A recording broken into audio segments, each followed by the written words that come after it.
Jack. Levi. The Book Club from Hell. Hello everyone, this is Jack with the Book Club from Hell, a World War I reenactment collective responsible for the most accurate recreations of the Somme and, as such, an internationally wanted organisation, owing to a number of heavy artillery mishaps.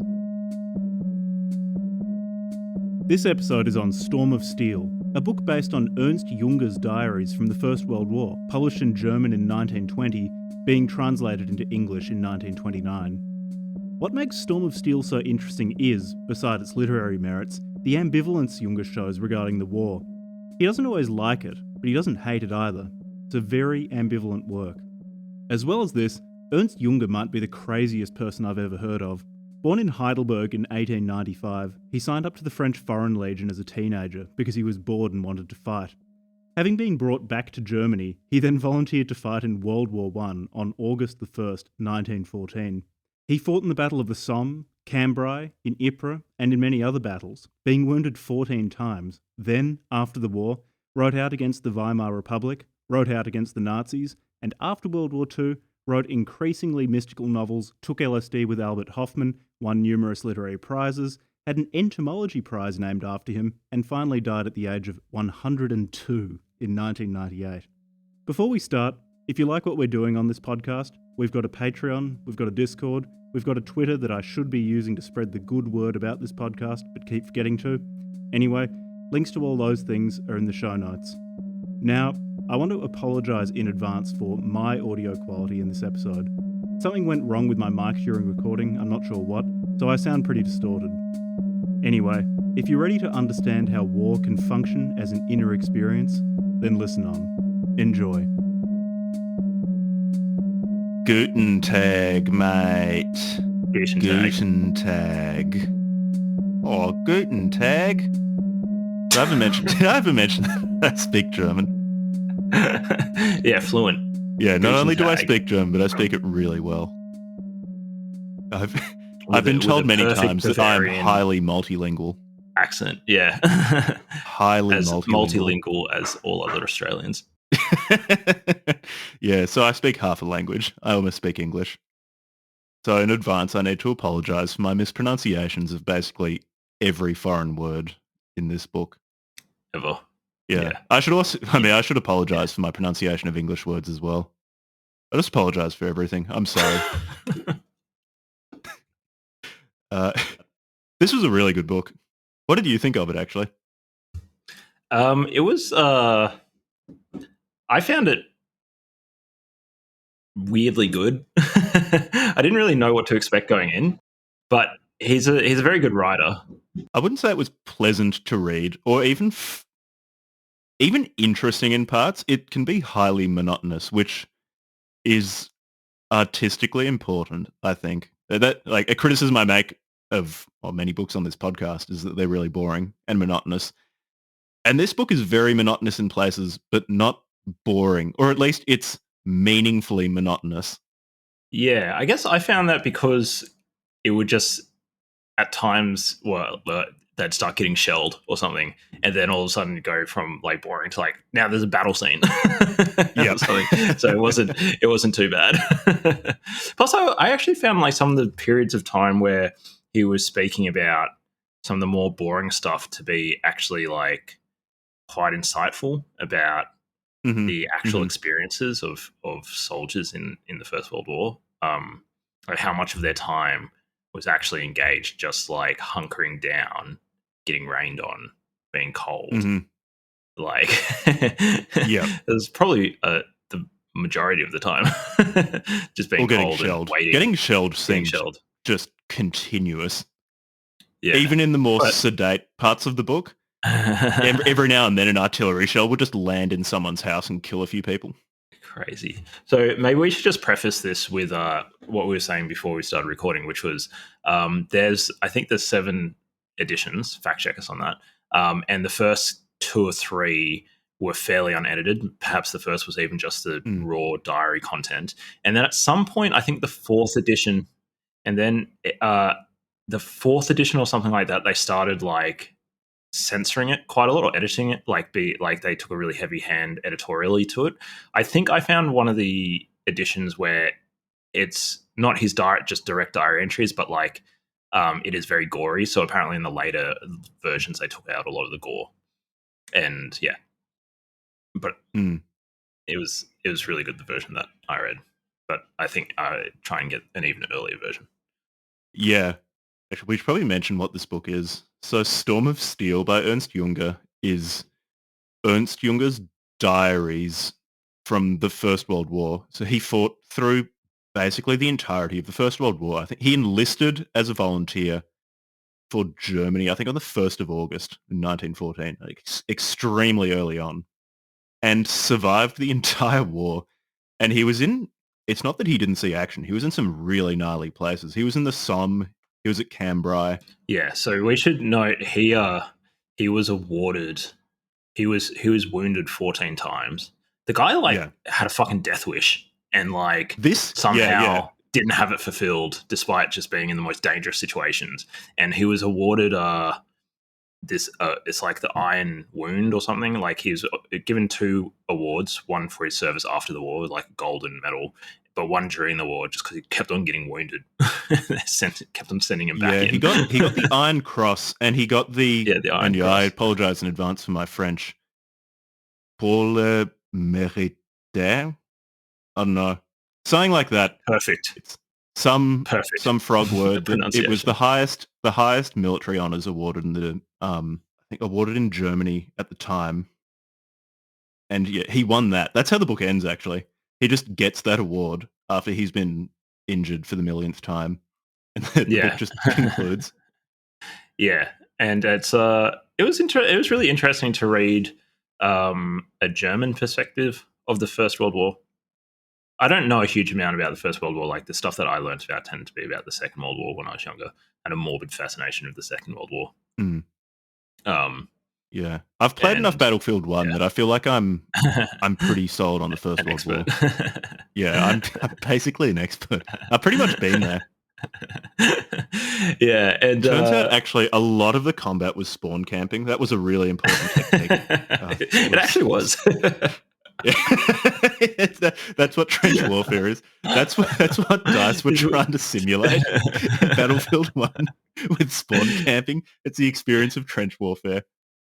You're just waiting and waiting. Oh, we see something, shoot it.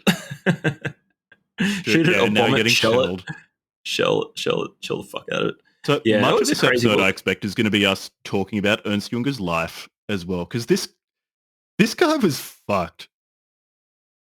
He lived the most absurd life. It's kind of unbelievable that people like this have existed, but Ernst Jünger, by all accounts, did exist, and just lived the most ridiculous life. It's like Tom Bombadil, except he's a German lieutenant or something in the First World War. Yeah, but I skipped all the Tom Bombadil parts of Lord of the Rings, but I liked reading Ernst Jünger's diaries. Yeah, they were the strange parts. Ernst Jünger does more than just appears and starts singing to people, which does seem to be Tom Bombadil's whole thing. He's got a number of books. So he's got several books. He was prolific. The Hammer. In terms of just a little bit of, well, we'll probably have quite a bit of biography of this guy in this episode, but he was born in Heidelberg, southwest Germany, of course named after the suburb Heidelberg in Melbourne. It's a very famous place. He was born there in 1895. This guy lived to be 102, which is pretty wild. That's absolutely insane. Considering the punishment this guy's body went through. And from really early on in his life, he just wanted to fight. He had quite a wealthy upbringing. I think his dad was quite a well-off chemist. And he went and joined the French Foreign Legion, which was completely illegal in Germany. But anyway, he went and did that. I think he deserted during training and was captured and brought back. And eventually he was brought back to Germany, and his dad spent quite a bit of money politically intervening to stop young Ernst going to prison for joining the legion of a foreign country. Oh, did he join the French Foreign Legion before World War One? Yeah, before World War One, because he was, I don't know, So he was just there totally wasn't enough fucking war in cooked. his life. He was just totally cooked from Yeah, so he went off and joined the French Foreign Legion when he was a teenager. Then when he was 19, right at the start of the First World War, he basically got back home from the French Foreign Legion and just joined the German military so he could go and fight in World War One. Guy's crazy. And Storm of Steel is about his time in the First World War. And at least for now, we'll skip over that part because the rest of this episode is just going to be about his time in the First World War.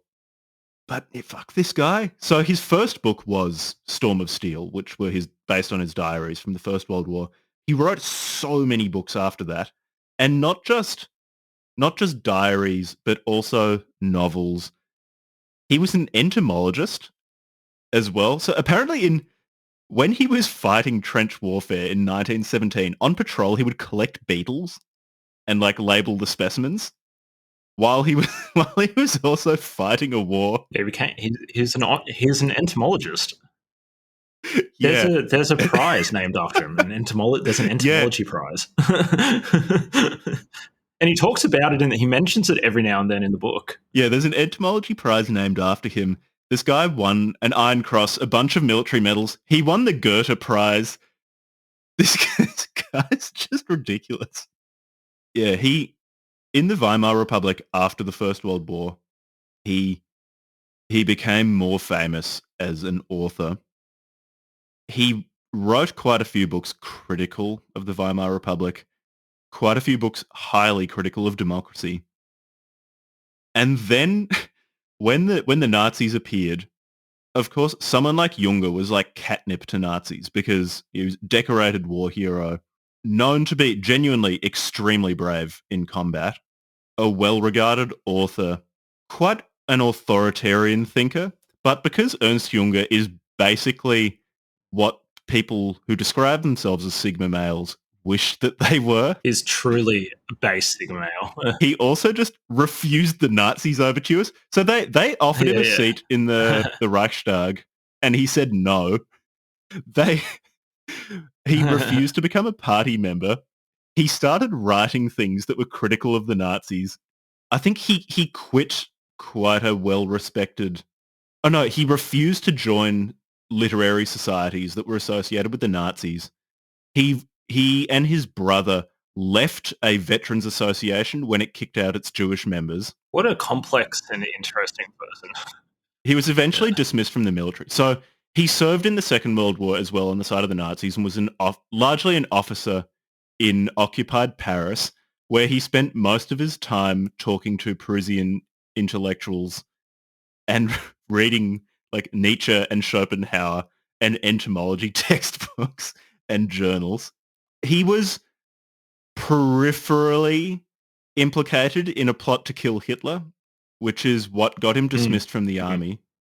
And this guy was he's done everything.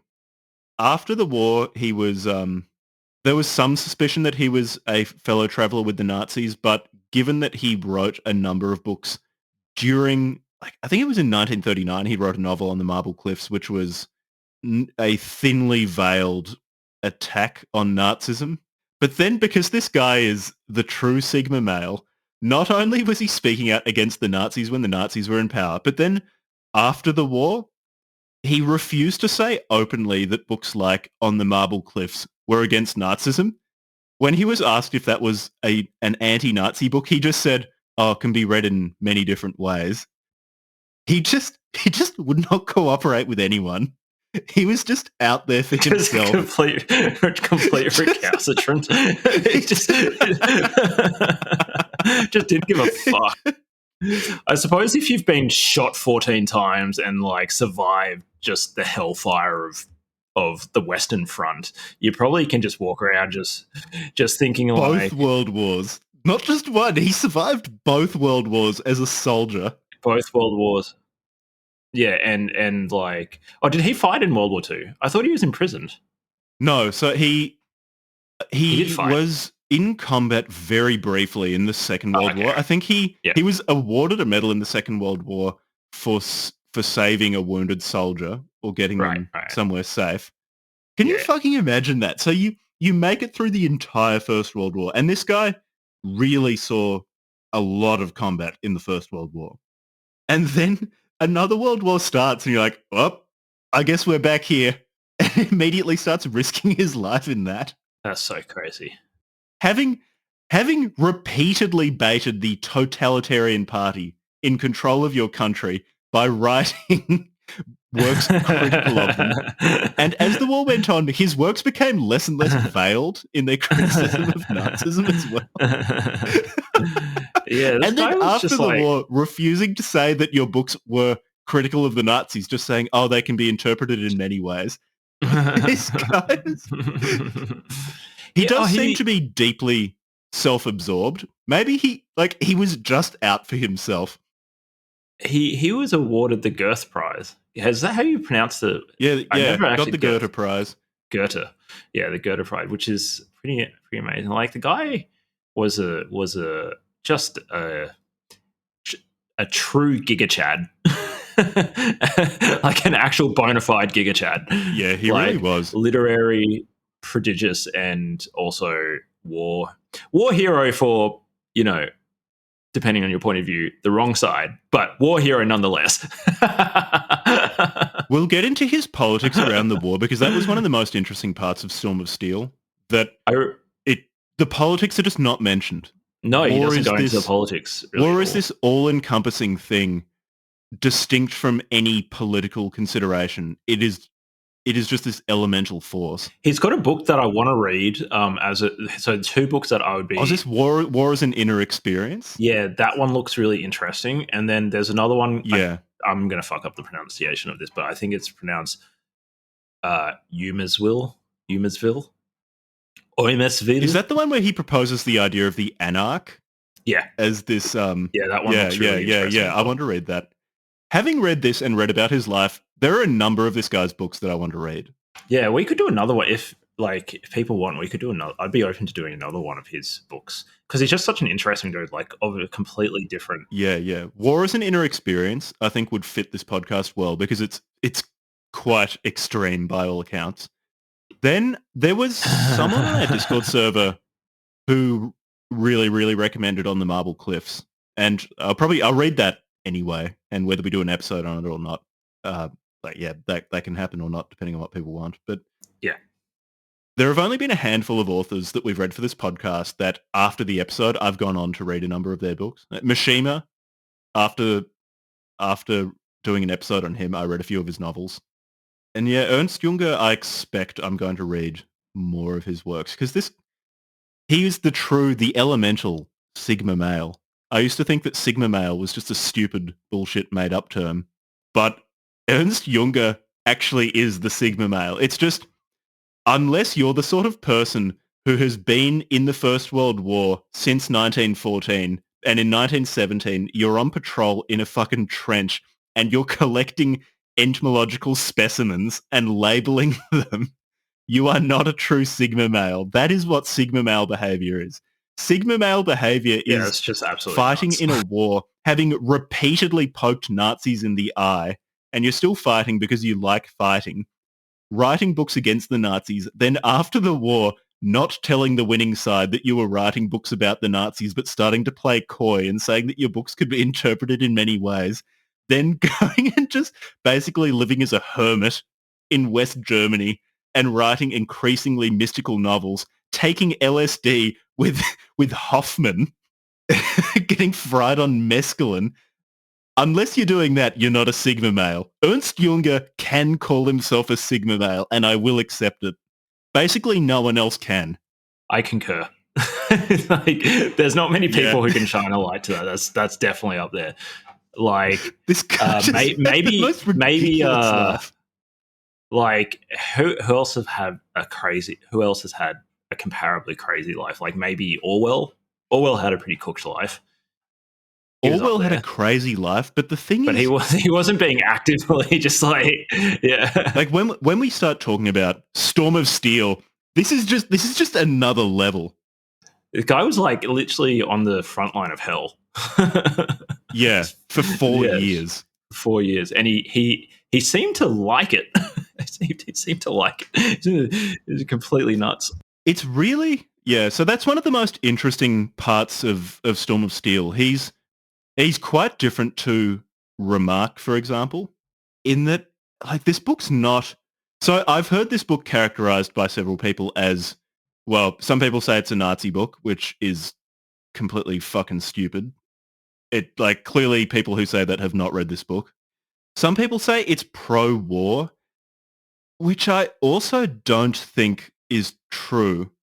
It's not anti-war. I'll say that much. It's it's very ambivalent. It's weirdly about it's war. ambivalent, dispassionate. And that's one of the most disturbing things about this book, is that it's very detached. As in, he'll be describing pure hell, talking about how he was at, because of course he was at the Somme and he survived at one of the bloodiest battles in human history. He was on the front line and he lived.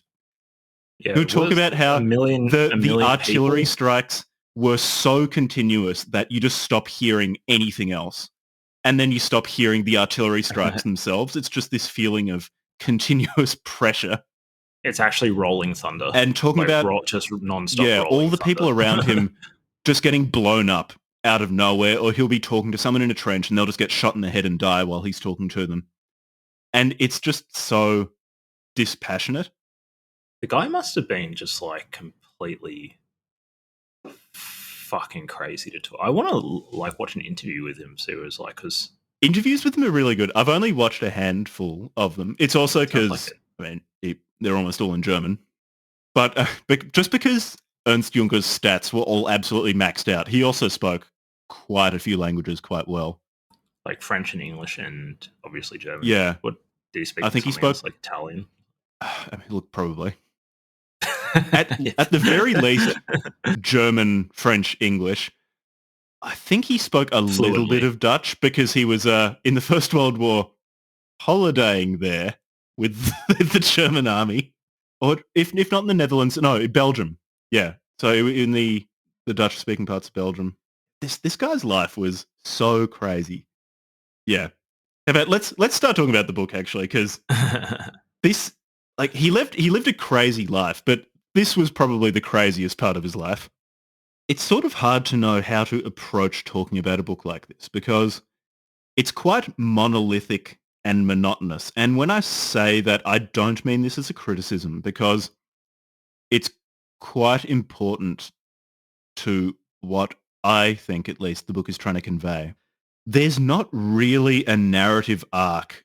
There's not really a shape to the book. Or if there is a shape to the book, it's kind of just a square. It starts in more or less the same way as it ends. Like it's not a parabola. It's a square. No. He just shows up at training. He says, "Oh yeah, the war has started. I'm 19. I signed up because He doesn't even say why he signed up, actually. He just says, yeah, I signed up. And then he appears on a bit behind the front line and starts getting shelled immediately. And then the entire book is basically, he will say, oh yeah, we went to this place and we were getting shelled continuously. And then we went to the front and got shelled more. And then I went to officer training. And while we were there, the shelling was not so bad, but still some people got killed in live fire exercises. And then I went back to the front and then we kept getting shelled. It's an interesting combination of, it's a monotony of hell, because he's in the most hellish conditions, especially when the weather turns bad. He's waist deep in mud, or at some points the mud is so bad that people drown in it. Like this cratered hellscape, artillery shell craters full of mud deep enough for people to drown in. The awfulness of the war is so extreme and so constant that very quickly reading this book, you get very numb to it. And part of the reason why I think that that's intentional and not just because he couldn't tell a story, is because that really does seem to be what he's trying to convey, that you just grow inured to it very, very quickly.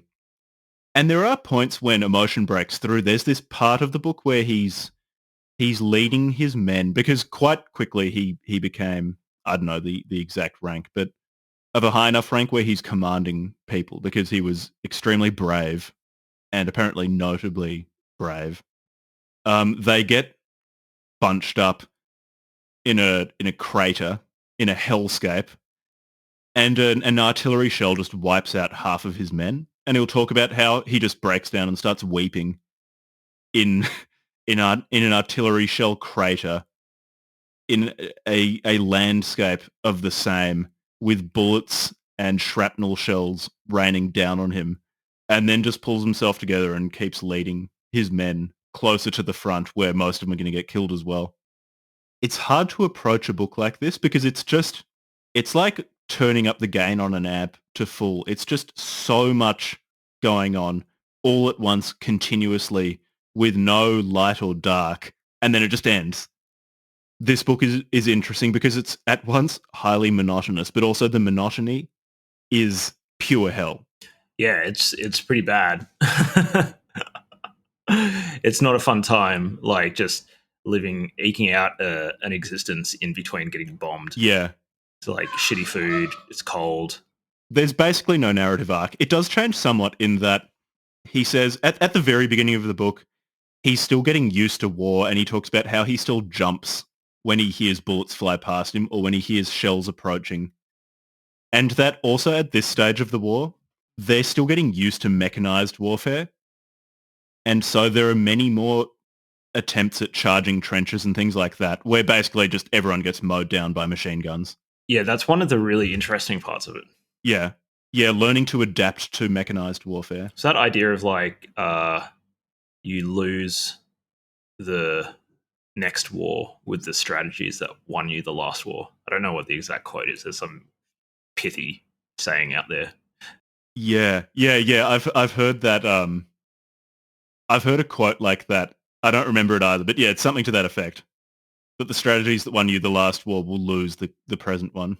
Yeah, and that's that you can see that transition like firsthand account in Junger's writing. It's really interesting because they do try things like we're just gonna run at them without bayonets and pistols. They have mounted machine guns. They're just gonna sit there with their heavy machine guns and they're just gonna mow us down. And the thing. And you can try that a few times, and then eventually you're probably going to get the point. Yeah, but it's interesting too when he's reporting on this. So with other First World War recollections that I've read or watched, there's like oftentimes, highly understandably, there's a real sense of resentment at higher ups telling whichever soldier wrote this recollection to just charge at machine guns. Whereas with Jünger, it's just he just says, oh yeah, this happened and it was exhilarating and now we're on to the next thing. Like there's so little. Okay, when I say that there's so little reflection on it, I really don't mean it as a criticism. It's just he's just reporting these intense experiences. In some ways, artistically, that lack of reflectiveness strikes me almost as a device to convey the mindset of someone undergoing experiences that are so intense that you almost can't pass them. There's just such sensory overload that all you can do is live in this extremely acute present. And I'm pretty sure in War as an Inner Experience, he elucidates that further. And there are a few points in Storm of Steel where he talks about, I think midway through the war, when he's gone through, I think it is after the Somme, where the fighting and particularly the artillery bombardment is so intense that he feels like he's broken through to a new level of experience. He doesn't really go into detail as to what that new experience entails. And I think that is in his later works, which is part of the reason why I'd like to read them, and I'm quite interested in reading them. But he does mention that there was some sort of transcendence that he achieved because of the sheer sensory input of getting shelled, getting shot at, getting into grenade fights with other bands of enemy soldiers. And I would be interested to know some of the details of that transcendent experience. So, yeah, there's that first bit of the war in terms of this book's sort of narrative arc where they're trying to adapt to this new style of mechanized warfare. Then the sort of the second third of the book is just trench warfare. And that highly immobile trench warfare that came to, at least in the popular imagination, characterize the First World War. And that sounded like pure hell. Just hell. Especially when you put in like chlorine gas as well. Yeah, so, we might get blown up, we might get suffocated, we might get gassed, we might get bayoneted. It's just pure. Yeah, that's got to be one of the worst forms of human experience, like human experience that's ever occurred, right? And so he's really. It's also just descriptions of when he'll talk about, oh, we're in this trench. And then when it starts raining, we see the archaeological layers of different battles. It starts raining and the dirt making up the trench will turn to mud and you just find layers and layers of human bodies or rusted weaponry that you've now built your trench on top of. That just each battle deposits a new layer of sediment of human lives that you then build your trench on top of. It is so nightmarish. It's just beyond nightmarish. And it's like fields of bodies that have just been left there because like the whichever combatant side wasn't able to like fetch the bodies to bury them, so they just left them. And so you have just like the bodies are so decomposed, they're just like bones and skulls and hell on earth. What makes it even more affecting is that he's very good at noting little details, at noting the particular bird life that seems to do well in the conditions of trench warfare. There are little things like he notes that there was a cat that had its front paw blown off that seemed to have been adopted by both sides, by both, I forget if this was when he was fighting the French or the British, but the Germans and either the French or the British trenches had both adopted the cat and it would walk over no man's land between them and no one would shoot at it because it wasn't a human being. It's just so fucked. Or how one Christmas they tried to bring a Christmas tree to the front and the Christmas tree kept getting shot at and they needed to keep getting new people to carry it down because the people carrying it kept getting killed. It's so surreal. Yeah, and he did a really good job of it could be because of the amount of Call of Duty I played when I was a kid that helped me visualize and my and watching movies like Saving Private Ryan and stuff.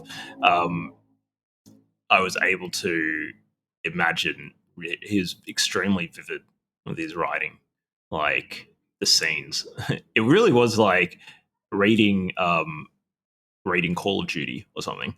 Yeah, except he actually did it. Or how there would be those times where at night he and some other people, sometimes because they were ordered to, and then later in the war, just because Jünger was bored and wanted to do something because he was just so fucking burned out and needed this level of stimulation to feel alive, they would crawl into no man's land, like under the barbed wire while artillery shells were falling around to like eavesdrop on the enemy. Or when there was a point where he was like, oh, we just wanted to take some prisoners. We wanted to see if we could get some prisoners. So they fucking crawled into the enemy trench and started looking for people to abduct. And it didn't work out and they started getting shot at. That's right. And then he had to just like sit in a crater in no man's land until morning because he got lost. Yeah. And sometimes he just gets shot as well. And he was so matter-of-fact about his woundings. And there was this crazy one where that stood out to me, which was like they had to do some. I don't know exactly why they were told to do this, but I can't remember. But just like I don't know, say 20 guys led by Jünger and one of the other officers, just like loaded up with grenades, hand grenades and stuff. Mm. Just like run into the trenches over there full of French And just soldiers throw grenades at people. and just throw grenades. Like essentially he was just like a little ball of chaos with a gun and grenades, and he would just run around and everybody around him would get blown to pieces, and then he would somehow survive. That was regular, and this is an interesting thing that he does emphasize, where, of course, and this is not just Jünger saying this, like other people said it too, Jünger was extremely brave in the war, very good under fire, kept his head most of the time. He does note times when he just froze up, which... Yeah, or burst into tears or something. Burst into tears. Which is fair. Which is fair enough. Shows, he's a human being. Deeply traumatized. He's not just a cyborg. Yeah, extremely deeply traumatized. But also, much of the time when he survived, it was just pure chance. He'd talk about how I was talking to someone and they just got shot in the head, and so I ducked. And so, okay, an enemy sniper just happened to shoot the person next to him first and not Jünger. Or the other person. A shell would explode, a shrapnel shell would explode overhead, and a splinter of shrapnel would just pass next to his face and embed itself in a wall behind him. And it's like, I just happened to survive that. Or he'd be taking a shit and then get up and leave. And the place where he was doing it would just get hit by an artillery shell and blow up. And he was like, oh, gee, it was good that I wasn't there. There are so many moments where he says it was just pure chance that I survived. Or I think it was pure when he was retreating from the front, wounded, and stopped to talk to someone. And the crossroads where he was going to got hit by a shell. And he goes, oh, it was lucky I stopped to talk to that person. Otherwise, I would have been blown to pieces. Yeah. It's just complete chaos. Yeah.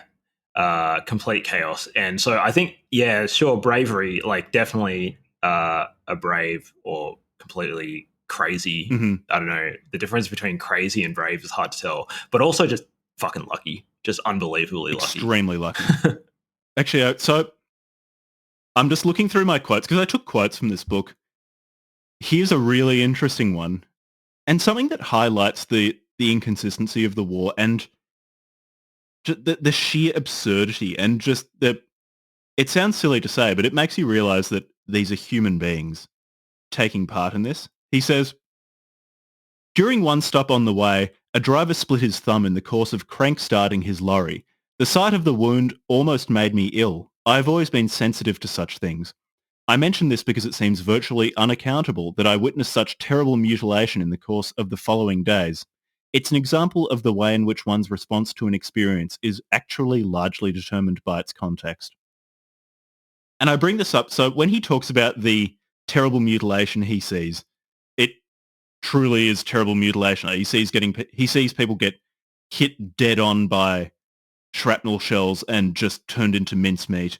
People getting hit by artillery shells, people getting the back of their skull blown out by a sniper's bullet, people having the bottom half of their body blown off by grenades. But it like seeing someone split their thumb, crank starting a car, makes them feel really sick. That seemingly random way of responding to situations, or how we were saying before, sometimes he'll see people get hit by shells and it just seems to completely wash over him and he doesn't care. And then sometimes he sees it and bursts into tears and just locks up and can't do anything. Sometimes he'll talk about how he's just killing people, like just mowing people down with a mounted machine gun. This guy must have killed a lot of people.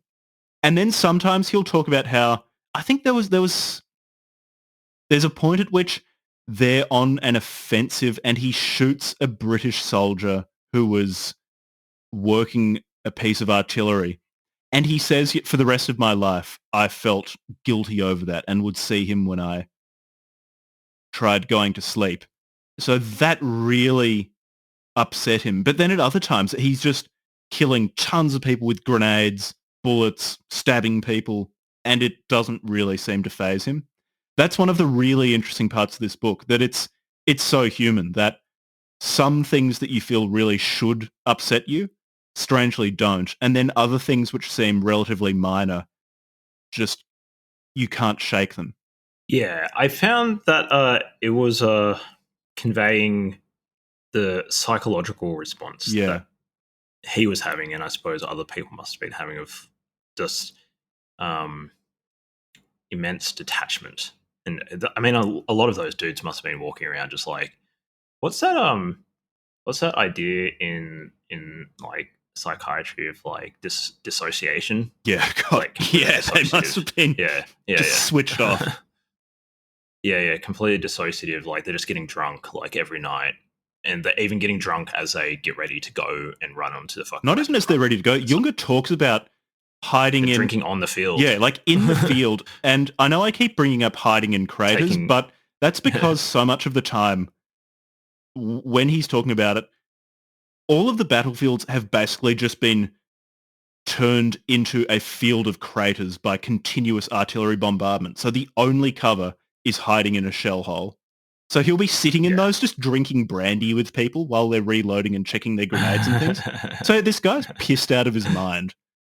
Basically continuously running around throwing grenades at strangers, French people and English people. And then there's this one really interesting, probably it almost made me tear up, actually. It was this it was in one of the final chapters. He was they had this big charge, and I think they won this battle, the Germans. The chapter was called The Great Battle or something like that. I can't remember which battle it was about. And they're like charging this town or this hamlet, and they've pushed out the French and the English, and they're like in this massive rage, and they've all gone like full berserker mode. And he's like walking up to this one British soldier who's like wounded, and he's like walking up to him slowly. The guy is like unarmed or something, and he cocks his pistol, like puts it up against the guy's temple, and then like grabs him by like his shirt, and makes note. Oh, I could feel his medal, so he must have been an officer. And then he quiveringly like reached into his jacket coat, and I thought he was going to pull out a gun, but he didn't. He pulled out a photo of him surrounded by his family members, and he's like, I hope that he made it back to his family, to his homeland. And Jünger doesn't. So he like doesn't shoot him, and then like he's in this berserker rage, like just they're literally running into this town just to kill as many people as they can. And then this one guy has this like moment of like human connection. Who knows what happened to that guy? He probably got blown up by a fucking mortar or something. And at the same time, like Junger's entire purpose of being there is to kill as many many people as possible. He wants to. He wants to kill people. And he wants to. And then so he's not like he must like I mean, this is why it'd be really cool to watch some interviews with. He must have been a very strange, complex person. He was a very complex person. Yeah, I remember that exact part you're talking about. Yeah, it was one really of the most, and I agree, that was a very affecting part of the book for a number of reasons. So obviously, like just what happened, that moment of humanity, but also it's Jünger said something to the effect of about this photo of this man surrounded by his wife and kids, that it was a vision of another world. Yeah. Yeah. One thing that also makes it so affecting is that in this book, there's just never any warning or build up, or there's rarely warning or build up to things like getting shelled or getting shot at, but also to these sudden moments of intense human connection. Because much of the book, he notes that they oftentimes don't even see their enemies. The people trying to kill them, oftentimes all they'll hear is an approaching shell. It's highly impersonal. But just every now and then, in the same way that sitting down for dinner with your friends will be interrupted by half of them getting blown up by a shell, you will also have these moments of Jünger looking for people to kill, getting suddenly interrupted by a moment of human connection. So or a bird. It just takes you off. You'll notice a bird. Yeah, or he'll just go for like a ride on a bicycle because he wants to see the surrounding countryside, and he watches like an artillery duel from far away and notes how beautiful it is. And almost like watching the scene really seems to describe it as this elemental force, this act of nature this thing that is always there and always will be there. So you're never ready. He always blindsides you with things like this. There was another moment of the book towards the end that was quite emotionally affecting. I think it's in preparation or just at the start of a German offensive in 1918 that failed. And it's when Jünger really feels that the Germans can't win the war anymore. And nonetheless, they're going on the offensive, and he will too. And he sort of wants to, despite the fact that he's so tired of fighting, because that's just what they're there for. And throughout the book, he'll note down the names of people that he sees, and it's very disturbing in that he'll use someone's name and say, "Oh yeah, I met this man. He was from this place in Germany. He was a fine soldier," and then he'll just say how he died. He was like, "Oh yeah, he died in 2 months, like 2 months after I saw him in this way."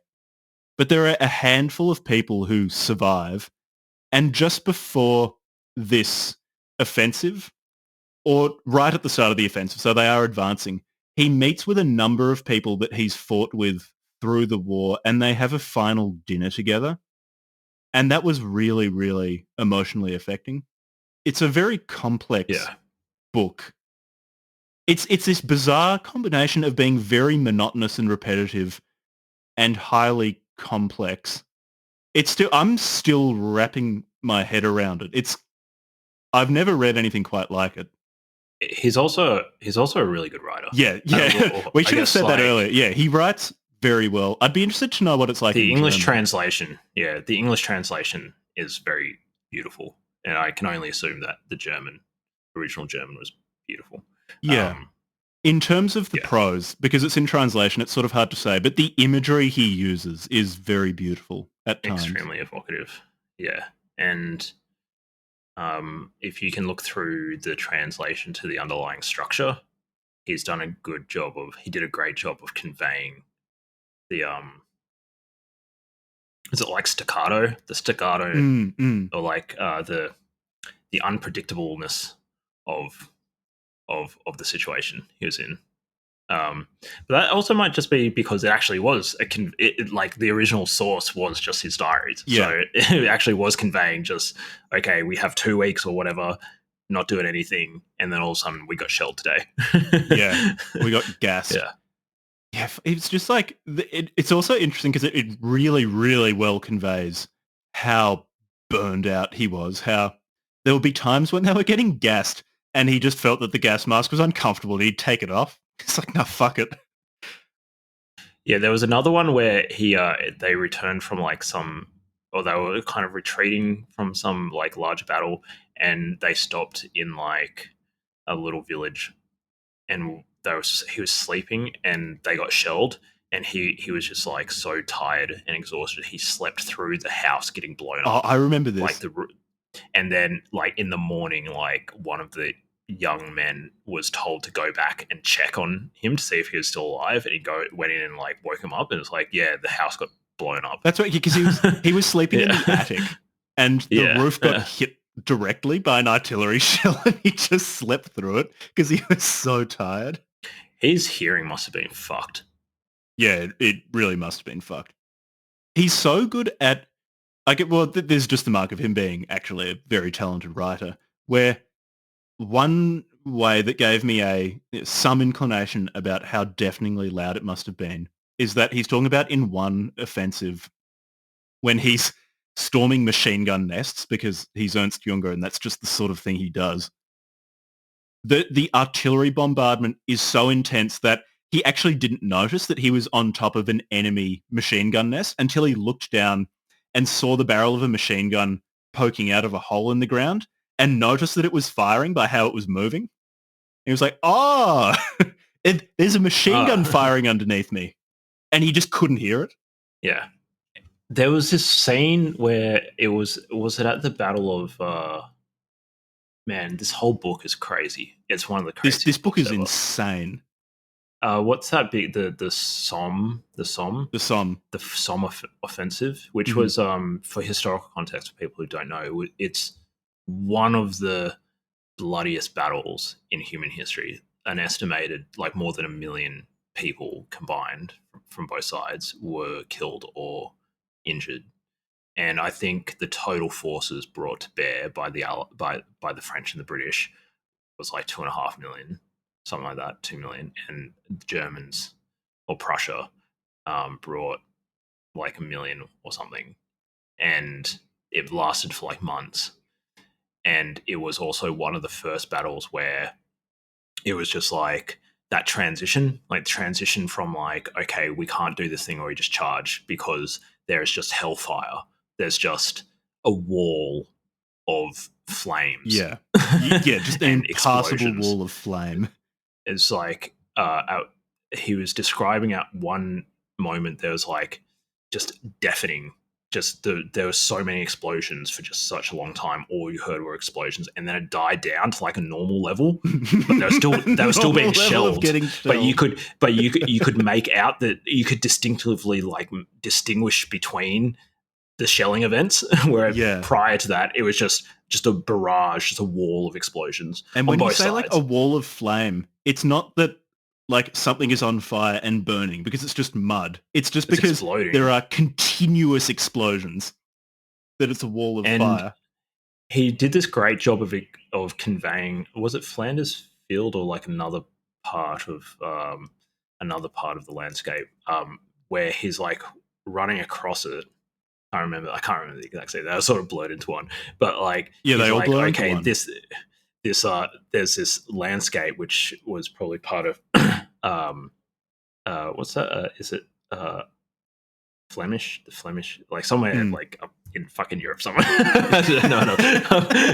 But like, like beautiful rolling like northern French or like West German sort of like landscapes where you sort of like, if you imagine like the hills are alive with the sound of music, sort of beautiful rolling grass hills with maybe like a little stone village somewhere and like fucking cows and stuff. Okay, imagine that, but it's just black and just flattened. He's describing it. He's like, there's no blade of grass. There's no like, even the hills themselves have been leveled by the explosion. There's any town that was there is just completely rubble, just complete rubble, and just moving across this landscape is just pure hell. It's like the leftover of just pure hell.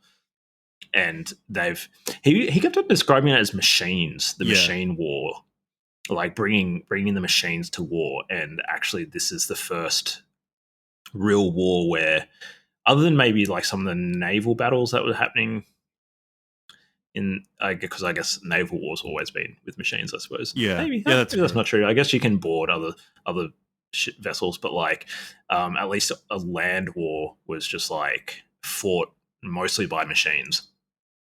Yeah, and he does note that in the last part of the war, and this corresponds roughly to the last third of the book, it goes from being completely static trench warfare to more mobile, mechanized warfare, because there start being tanks, there are more planes. Yeah. And it becomes even more inhuman. Yeah, could you imagine what his reflections on today's warfare would be? We don't even have humans in the machines anymore. We just send murder bots, robotic machines, murder bots. Yeah, like high speed murder bots that fly underneath the radar and like can just like drop a fucking pin in between your eyes if it wanted to. It's so fucking accurate. Yeah. You wonder who the next Ernst Jünger will be, and which period of time and which place in the world he will get. It'll be a fucking AI. Yeah, it'll just be ChatGPT. ChatGPT will be the next Ernst Jünger. Just reporting what it sees from the fucking bioreactors and shit. Yeah, exactly. And you can customize how it tells you it. You can tell it to make you a picture. You can tell. Yeah. You can tell and then it narrate the to picture depict its experiences in the voice of war using chicken nuggets or something like that.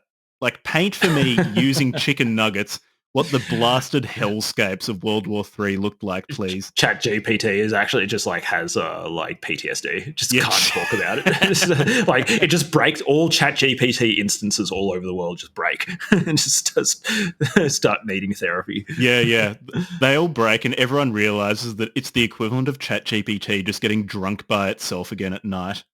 to try to numb the pain of what it's seen and what it's done. Yeah, really looking forward to that day where it's just ChatGPT is manning the drones.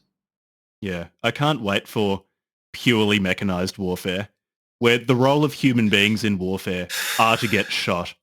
Human beings are the resource that you try to either not get shot if they're your human beings, or to shoot if they're the wrong human beings. Everything else is mechanized. Especially because like with the expansion of like knowledge, like the actual raw materials themselves are like losing value, and it's more about like, well, the minds that are able to like harness the resources are like the really valuable thing. Mm. And so if you're going to attack, you're going to attack infrastructure and people directly. Yeah. Yeah, humans are the resource you want to deplete. That's fucked. I suppose. Can't like, wait. Really, isn't all war isn't the purpose of all war to do that? But now it's just like it's just decoupled the actual warfare itself from the human resource to an extent, and also civilian centers are just easier to reach with technology now. So depleting civilians is also a component of warfare, which is really swell. I really hope that there's not another big war. Like, look, if there is, I hope it's just going to be chaos. Dead before it happens. It's just going to be complete chaos. But maybe. I mean, I'm an optimist. I'm holding out hope that World War II, World War I were the last great wars, because they were pretty full on. Yeah. You hope so. You hope that as a species we learned our lesson there, but I mean, we didn't learn our lesson after the First World War, because we were back for more in a few decades. Take two. Are we sure? Yeah, no, let's not do that again. It's like touching the stove once and then observing your hand burned to the bone and going, yeah, you know what? Maybe it was unrelated. Maybe I'll try it again. I'm sure this was just a coincidence. I mean, reading this, and what was also interesting about this book is reading it from the side of somebody who was fighting for the Germans, the side that lost the war. And at the end of my edition of the book, he still talks about the importance of like having a nationalist identity and like how important it is to have an ideal that you're like striving towards and sort of stuff. Like, it's like, yeah, it's really interesting. That's one of the most interesting parts of the book. As I mentioned earlier, there's basically no mention of politics in this. When I say basically, I think there might actually be no mention of politics in it. Like he'll say offhand, we sang some song to the Kaiser. But I got the impression that was less a political statement and more him bonding with his fellow soldiers when they were singing. Or that late in the war, the English were dropping propaganda pamphlets encouraging German soldiers to surrender. But again, that was less... That was only indirectly touching on the politics of the war more broadly. He was talking about it much more in the sense of, we were having problems with desertions. War really is this thing that it's separate to everything else. You enter a war with, I guess, something that you're fighting for, but even that, he seems sort of ambivalent as to what precisely it is you're fighting for. And then interestingly, in the Second World War, he was much more ambivalent about that conflict. And that conflict was much more ideologically motivated, and he didn't like the ideology aspect of it. He seems to just be interested in war as the ascent of the spirit, as something pure and separate from all other human affairs. I think he likes it as like a way to test. It's like life is about pain and sacrifice, testing one's mettle and raising your spirit through hardship.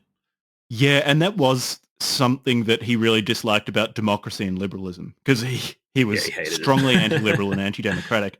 And he didn't like that those ideologies try to maximize for things like security and comfort, because he saw those as breeding indolence and weakness. And he wanted society to test people's ability to sacrifice, to endure pain and hardship, and to to produce heroes. Yeah, heroes. That's interesting. He's a deeply complex figure. And it shits me up the wall when people... But he didn't like the Nazis. Yeah, well, when people see and hear things like that and go immediately, oh, he must have been a fascist. No, he wasn't. Which he really wasn't. He was... Like, I don't even know what you'd call it. He's just fucking Ernst Jünger. He's just his own thing. It just doesn't give a shit. He just wants there to be war, just to like have heroes. Yeah. He liked the war that was ideologically motivated less. He just wants the fighting. Like the criticism that people have of the First World War, that it felt largely meaningless, or at least that's what Jünger liked most about it. That's how it's presented, at least political. in the Anglophone world. I'm sure to the French, because they were fighting to liberate their country, the First World War was much more meaningful than it is particularly for fucking Australians. Yeah, sure. Where it felt, at least the way it's portrayed in Australia now, it's like, why were we there? But that seems to be for Jünger. That's not a bug. That's a design feature of the First World War, that it was just fighting because you could. It was just trying to take land because it was there to take. And he's not even interested in taking land for any reason after the war. It's like taking land is the reason that you fight. What a fucking psycho. And if you lose land, then you want to take it back because the enemy's there, and that lets you fight. It's... It's just a psycho. Just this guy. He's just a psycho who's also an extremely talented writer. Not only that, apparently he was a really good photographer. He's got collections of photography. He's an entomologist. And an entomologist.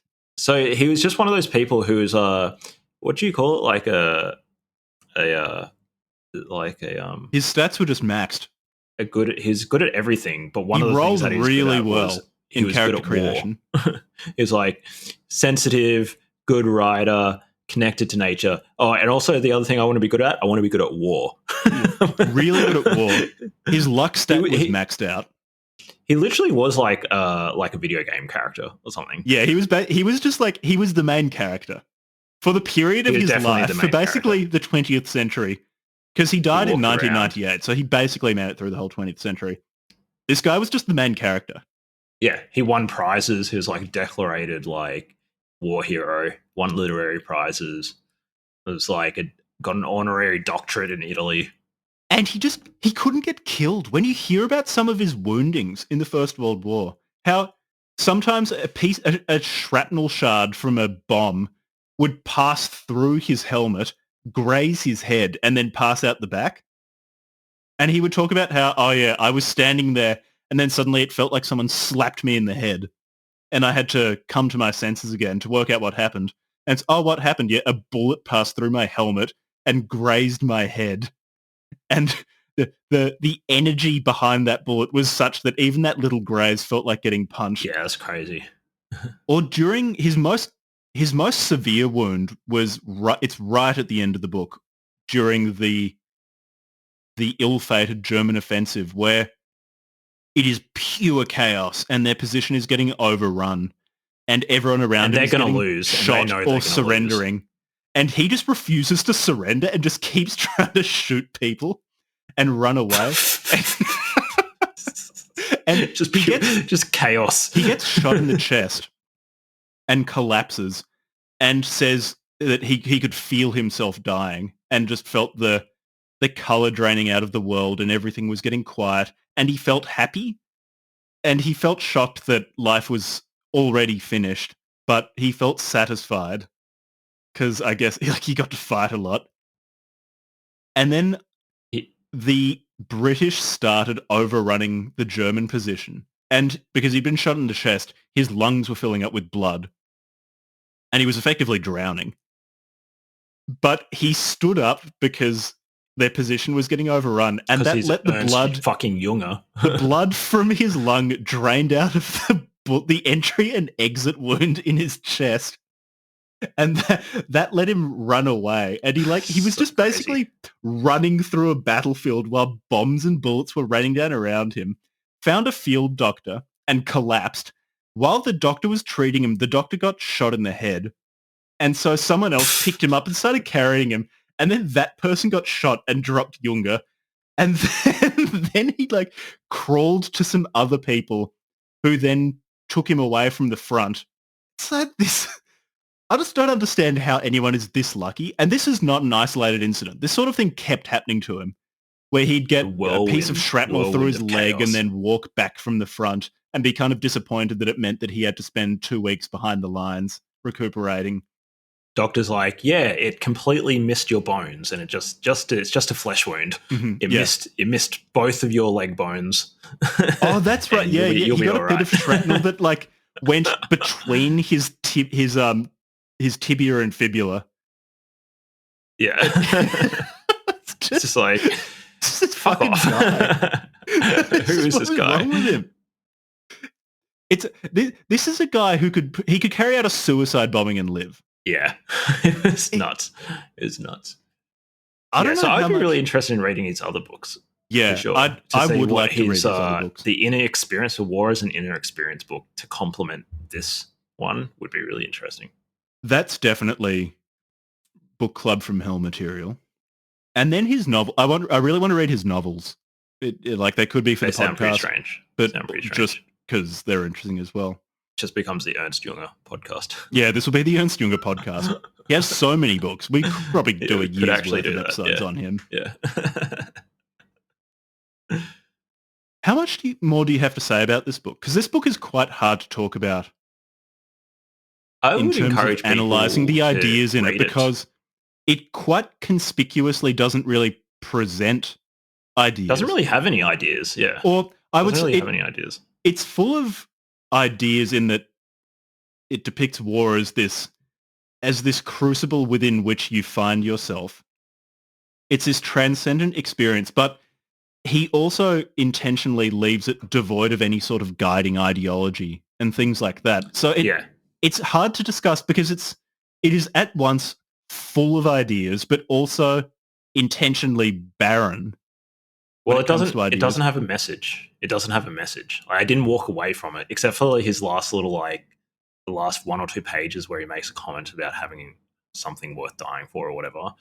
Like, essentially 99% of the book, it doesn't feel like he's trying to convince you of anything. Like, this is good, this is bad. No, it's just like, this is what happened.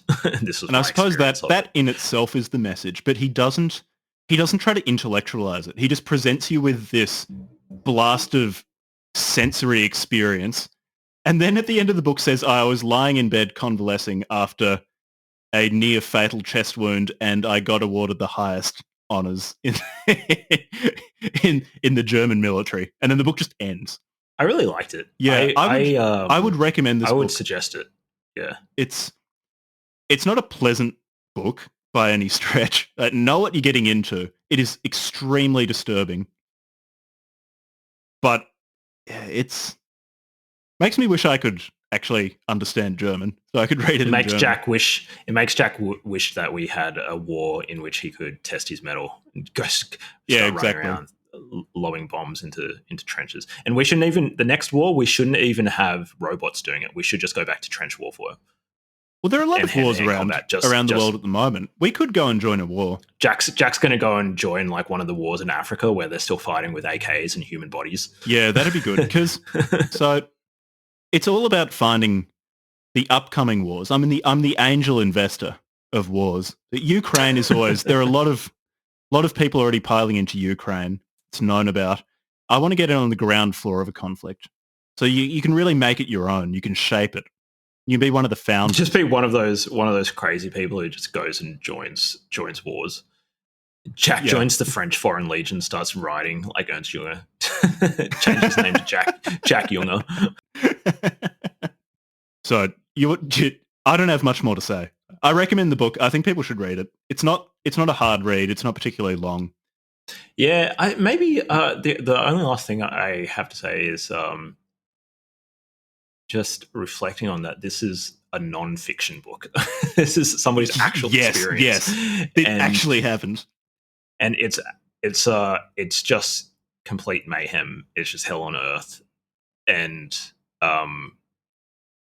it's really graphic. But I'm weirdly glad to have read it to have gotten that perspective. I find it very strange that he went away from that experience being pro-war. I don't understand that. But there you go. Everybody's got their own unique perspective on things.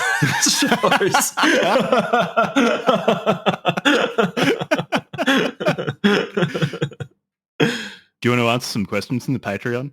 Yeah, let's answer some Patreon questions. We've got some... Shout out to all the people.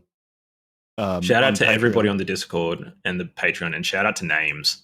Shout out to Names. Lord we Names. Miss you, Names. Come back. Somebody's trying to revive Cook Club from Hell. It's not the same without Names. It's not the same without you, but we'll try to bring it back. Shout out to Names. Come back. Yeah. So we were thinking that at the end of each episode, we try to answer a few questions from the Patreon. From our Patreon. We're trying to work out how to integrate this feature. And almost all the questions are from J-Man, who spins so many questions. Some of which are coherent, some of which... One of them is just gay sex, ? Some of them are cryptic. How do you want to do it? Do you want me to send you just the list of the questions he's sent us, and you can pick them out? Why don't we just go? No, let's just. Why don't we just answer? Just go from the top. Two or three. Yeah, let's just answer the first 2 or 3 until whilst they make sense. Like a couple of them are linked together. While they make sense. Yeah, well, right, I mean, you sort of group them. There's ones that aren't related to others. All right. So the first one. Would you rather run naked through a prison yard or have to learn and read all the Book Club from Hell books in their native languages? Tough question. What sort of prison yard? Is this very important? What sort of prison yard? What size is the prison yard? How populated? Do you are the gates on both ends open that you just do a sprint through it, and when you get through the gate on the other end, they slam it shut and shoot anyone who's trying to follow you, or are you just stuck? Do you get to the end and you can't get out? You just got to fend for yourself. How many dudes are there in there? How big are they? Read all the Book Club from Hell books in their native languages. So what would we have to speak? We'd have to learn German, have to learn French for Norwegian. Marquis de Sade, have to learn Norwegian, Japanese. That would be difficult. Italian because of Evola. We'd have to read Evola in Italian. Make even less. Would we have to learn? We'd have to learn Latin as well because of the Maleficarum, Maleficus. Oh yeah, for the Hammer of the Witches. Yeah, the Hammer of the Witches. Yeah, so we'd have to learn Latin. Although that would make learning Italian and French easier, I suppose. I suppose. Okay, so maybe. I'm just flicking. I'm going through our episodes now. So what else would we have to learn? English. Can life prevail? Oh fuck! Penty Linkler wrote in Finnish. We would have to learn Finnish. Well, that one really puts me over the fucking edge. Yeah, give me the prison yard. Give me the prison yard. Russian, actually, from Dugan. Oh, yeah. Wolf Warrior 2. I think we need to learn Mandarin Chinese. And Mandarin Chinese. Arabic. And Arabic, yeah. Osama. Yeah, we'd have to learn Arabic far out. What was Ecclesiastes written in? It doesn't matter. We're going to have to learn that. We're going to have to learn some old Semitic language. Or no, Ecclesiastes would. That's Aramaic. But also we read Job, so like that would be like pre-Aramaic, maybe. But then could we choose? I guess we read the King James version of Job. So does that mean we'd actually have to read it in Greek? I guess we'd have to do both. Just to be thorough. We need to do Spanish because of Poseidus. Poseidus, far out. I think it's not even a question of what we would prefer. I think we would just have to do the prison yard because I'm not smart enough to learn that many languages within my natural life.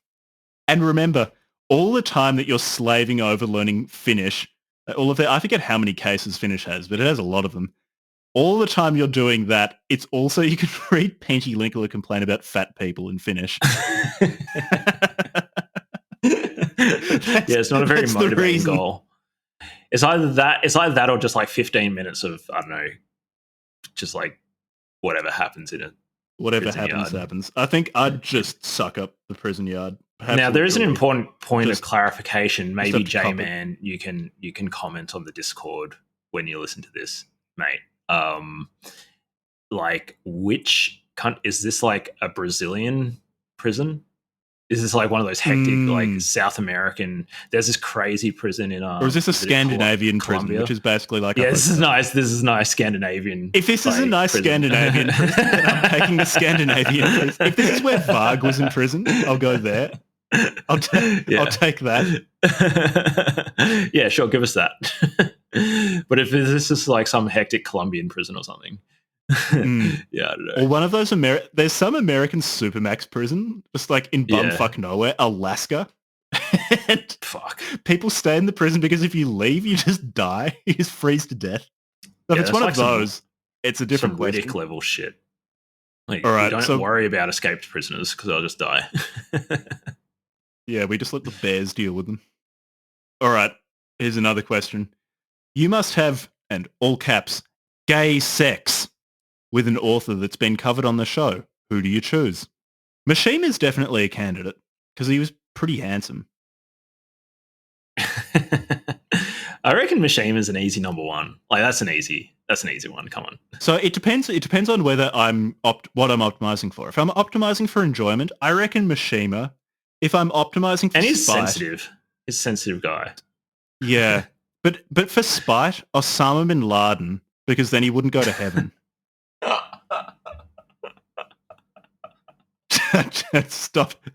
I'd stop him going to heaven. Those are the And only so that- two yeah. reasons why Jack engages in sexual The only reasons. interactions with anybody is spite. Or Yeah. I'd suck his dick so hard he'd get kicked out of heaven. or enjoyment, spite or enjoyment.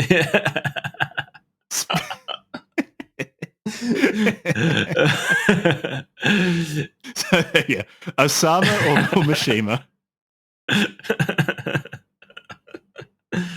All right, here's another one. Which author do y'all, in brackets, say Y'all. y'all please in the funny Y'all. accent, And think was bullied the hardest in school? Probably a lot of them.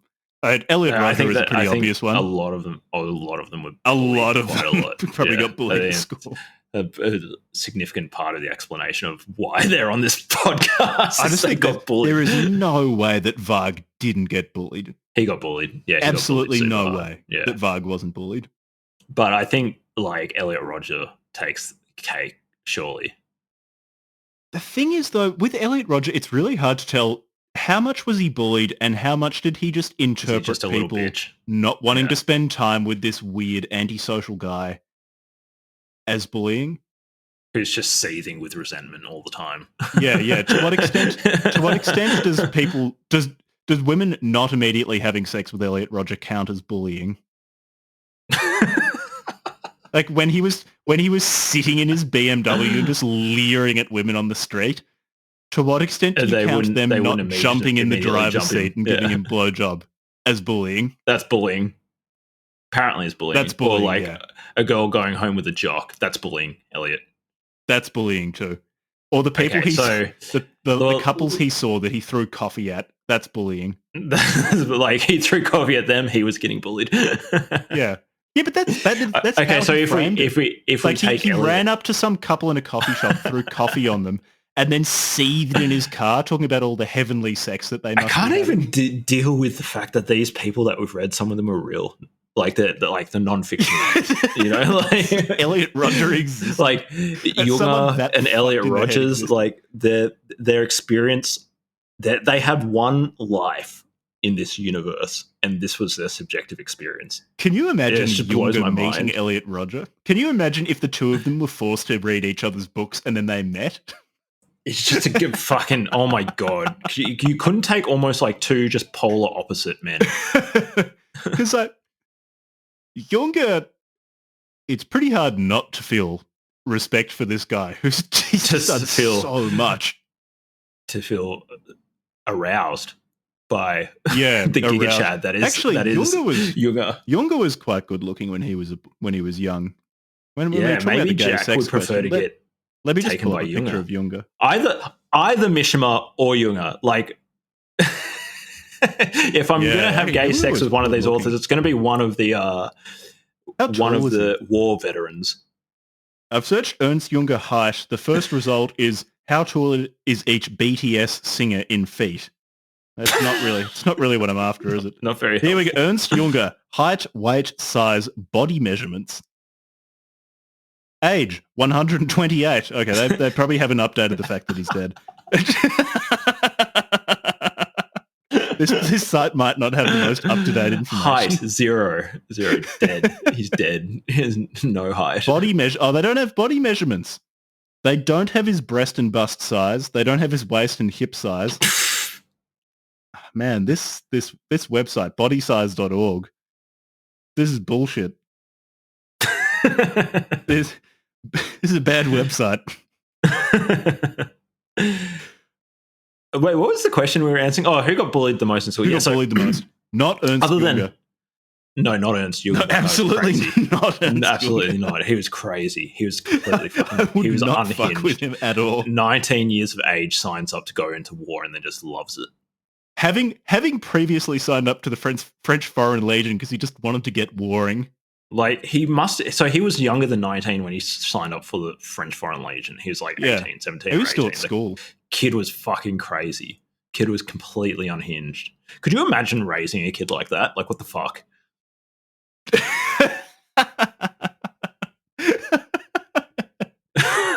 No matter what we do, we can't stop our son going to war. So other parents have problems with their kids like climbing out of their bedroom window to go to a party or something like that. Or like staying up late on their phone or something. Yeah. This one's climbing out the window to go to the fucking war. Join the French Foreign Legion. Yeah, Salmia of Elliot Rodger fame was having problems trying to stop her stepson playing so much WoW, whereas the Jünger family had problems with their son because he wouldn't stop enlisting. But he joined a foreign nation. He joined another military. Joined another military force just because he loves violence so much. So he was not bullied. Jünger was not bullied. You're completely right. It's hard to actually comprehend that people like this have existed. Yeah. And I when I was reading this Jünger book, I was trying to put, and he made it easy because it's very descriptive, like, imagine the subjective experience. Imagine you're running around on a fucking like barren battlefield that's just been bombed to pieces while there's shells coming down, and you're like sitting in not even a trench, but just a hole left by a previous explosion, and your first thought is, I'm gonna have a sip of my fucking brandy, and you're just running around lobbing grenades while you're drunk. Like, I can't even tie my fucking shoes when I'm drunk, and this guy's like blowing up machine guns. Let alone throw grenades at people. Yeah, or how he'd be sitting in a shell hole with some other soldiers and they'd just start smoking and chatting to each other. Oh my God. Yeah. I guess that's what happens though when you are just so burned out that's almost your baseline experience. Yeah, just completely strange. People had that experience. Jünger, others. So no, Jünger was not bullied. Other than Elliot. Okay, can I ask this? Other than Elliot Rodger, who do you reckon was bullied the most at school? This is okay. So maybe Oscar Kissmeyer from the beginning was the end. I reckon he probably was, just because he was so bitter. Varg probably was. I'm going through our episodes. What about Evel? That's an outside one. I don't reckon Evel was bullied. No, I don't reckon he was. I reckon he was one of those kind of like, probably the not. Kid. He was probably a bit of a strange kid. He's the sort of kid who, like, in the modern context, he would have worn a fedora to school. He would have been on Reddit. It would have been on Reddit, and so he probably was just like really snide. Yeah, I can see that. But not really. He'd be the sort of person, he would just disagree with anything you said because he likes disagreeing. He's the sort of person who, in court, when he's being prosecuted for having been a fascist, turns the tables and says, "No, I was a super fascist. I'm a super fascist. They're not fascist enough, bro." Yeah. Who else do we do? Maybe Benito Mussolini, I would be surprised if he was bullied. he probably bullied other people. Probably was a bully. It wasn't he Ilona like Selke, 6'4" or something. Probably not. Probably not. Mike Ma. Probably. It's possible. Maybe possible, but maybe not Possible. so much. What's Indigenous the guy that we just Swiss. read? Yarp. No, not Yarp. Yarp on the Discord. Yarp, you're cool. Shout out to Yarp. No, Shout out to Yarp. what's his fucking name? The tech dude, Yarvin. Yarvin. Oh yeah, Yeah. probably. He was probably bullied in school. Yep. Yeah. Indigenous Swiss, I reckon, was bullied at school because no one gets that obsessed about looks maxing if everything's going well in their life. Yeah. Yeah. Robert Anton Wilson, probably not. He seemed like a pretty nice. He seemed pleasant enough, at least from reading him. I don't think he was bullied at school. I think he's probably just like really nerdy. Hung out with The Eye of Argon, Jim Tice. Nah. Jim Tice might have been A little bullied. bit. But not a a huge little bit. amount. Just a little bit. Just an American school level. He probably copped the same amount as like every other normal American Yeah. high school kid. What about Bloody Wrists 666? Oh, fuck yeah. They got bullied. My immortal. Bullied fucking heaps. Yeah, they got bullied. Yeah, probably. Don Paris, PhD. Don Paris was doing the bullying. He's still getting bullied. Don Paris was vicious. Don Paris is still getting bullied. Yeah, but just by us. We make fun of his pretend PhD. His pretend PhD. F. Gardner. And his sex toys. Probably not. No, F. Gardner seems like he's pretty chill.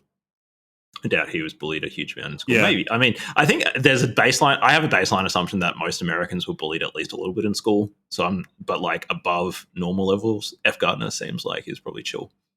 Yeah. Osama bin Laden. No, probably not. Probably not. Family really powerful. Plus, he grew up in a culture where, like, I can imagine that, like, they were probably pretty strict and probably didn't like really let kids fuck with each other too much. Yeah, that's true. That's true. Alexander Dugin. I don't know.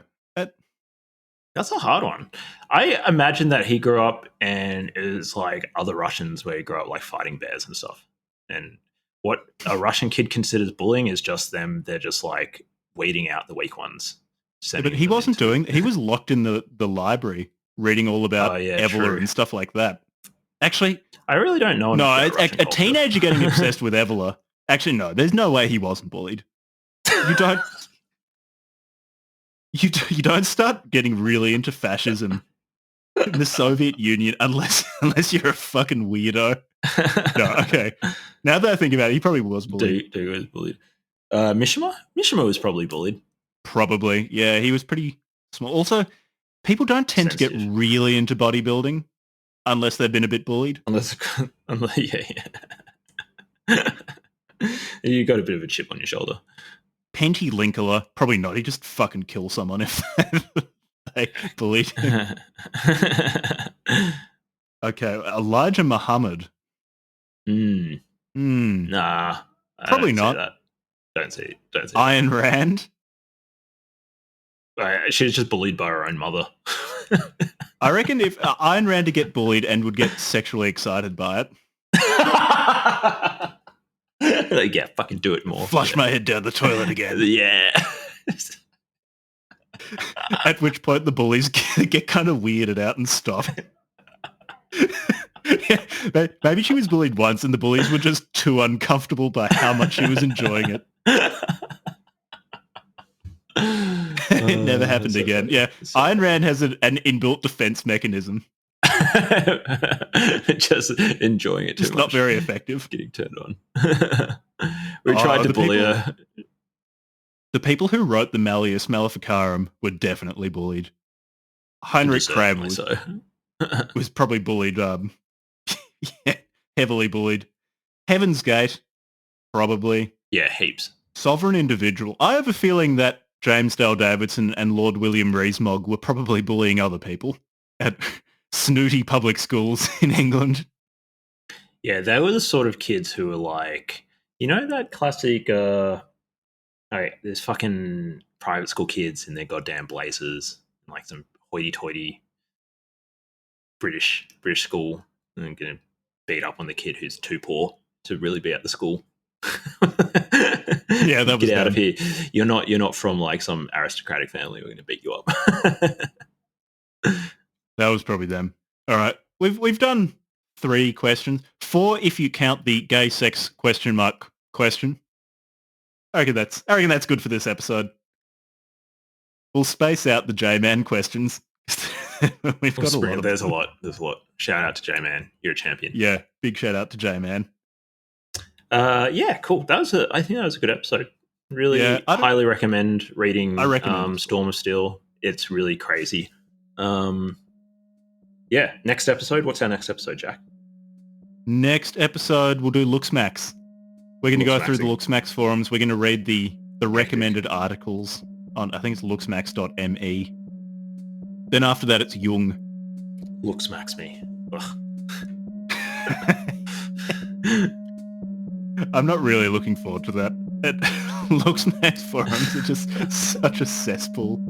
It just makes me feel gross inside. Yeah, it makes me feel gross inside and deeply insecure about my appearance.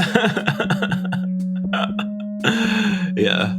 All right. Well, thanks everybody for listening. Yeah, thanks for listening. For Looksmaxing. All right. See you next time.